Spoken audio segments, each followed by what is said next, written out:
요즘 클릭 한 번으로 환전이나 해외 송금을 간편하게 할 수 있다는 광고, 주변에서 많이 접하고 계실 텐데요. 실제로 최근 우리나라 해외 송금 시장을 분석한 보고서에 따르면 해외 송금 시장의 판이 급격히 커지고 있습니다. 특히 모바일 금융앱 등 편리한 기술에 힘입어 동남아권 해외 부동산 투자가 늘어나고 있다는 흥미로운 결과를 내놨는데요. 오늘 우리나라 해외 송금 시장 분석 보고서를 가지고 고은하 하나금융경영연구소 수석연구원님과 이야기 나눠보고자 합니다. 안녕하세요. 네, 안녕하세요. 하나금융경영연구소의 고은하 수석연구원입니다. 네, 이번에 내신 연구보고서 내용이 해외 송금 시장의 판이 커지고 있다는 건데요. 어떤 지표들을 보면 그렇다는 이야기인 건가요? 해외 송금이라든지 환전 같은 경우는 이미 그 규제가 완화되면서 이미 이제 참여자들이 많아지기 때문에 이제 판이 커졌다고 이제 볼 수 있고요. 그리고 이제 두 번째 같은 경우는 외국인 근로자들 한국에 입국해서 여기에서 이제 일하고 있는 외국인 근로자들의 비중이 계속 늘어나고 있어요. 공급과 수요적인 면에서 이제 판이 커졌다고 이제 볼 수 있을 것 같아요. 네, 최근 증권회사나 카드사에서도 해외 송금업을 할 수 있도록 하고 있잖아요. 이런 정부의 규제 완화도 해외 송금 시장의 판을 키운 원인이 될 수 있을까요? 이때 이제 소액 해외 송금업 제도가 이제 도입이 되면서 이제 그 금액 자체가 이제 완화됐고 최소 자본금 같은 게 이제 20억에서 10억 이제 완화된 거랑 그리고 이제 해외 송금 한도 상향이 된 거. 약 연 2만 달러에서 3만 달러? 2019년 하반기까지 5만 달러까지 늘어난 거랑 이제 건당 송금 한도도 확대된 거예요. 3천 달러에서 5천 달러?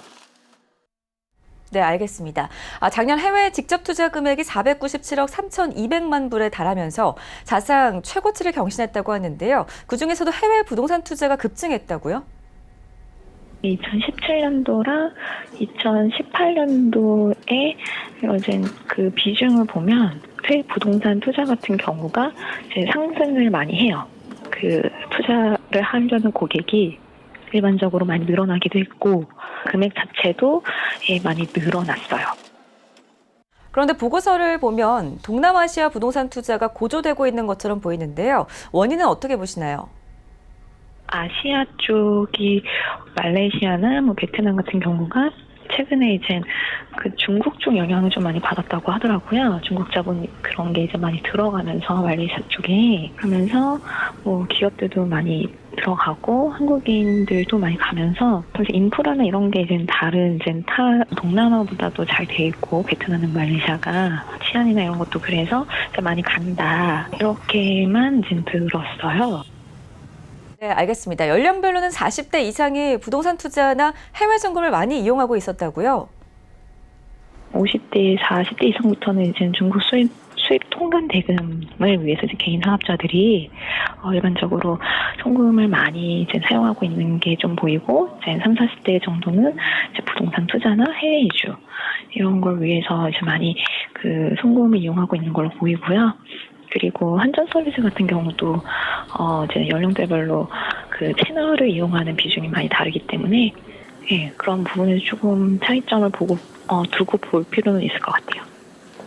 네, 알겠습니다. 또 최근에 1년간 영업점 환전 고객 비중은 크게 감소한 반면에 모바일 앱이나 토스 또는 환전 지갑 등과 같은 비대면 채널 비중은 9%에서 25%로 증가하는 등 소비자의 이용 채널 변화가 빠르게 진행되고 있는 것으로 확인이 됐습니다. 은행에 어떤 큰 시사점을 줄 것 같은데요. 그렇죠. 이게 아무래도 이제 환전이랑 송금을 같이 이렇게 분리해서 보기는 좀 힘들고, 이제 송금을 또 많이 하면 환전도 많이 하는 좀 구조로도 가다 보니 물려서 보면은 그렇게 빠르게 전환될 거라고는 보고 있어요.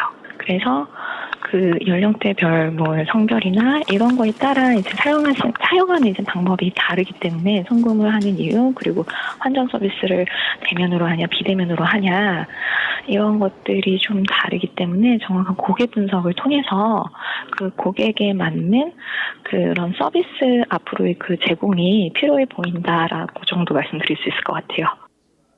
네, 이 보고서에 따르면 우리나라 사람들 1인당 연간 3회 정도 송금 서비스를 이용하고 1인당 평균 송금액은 3만 6천 달러라는 결론인데요. 앞으로 우리 금융 서비스에 어떤 변화가 불어닥치게 될지 궁금해집니다. 오늘 말씀 잘 들었습니다.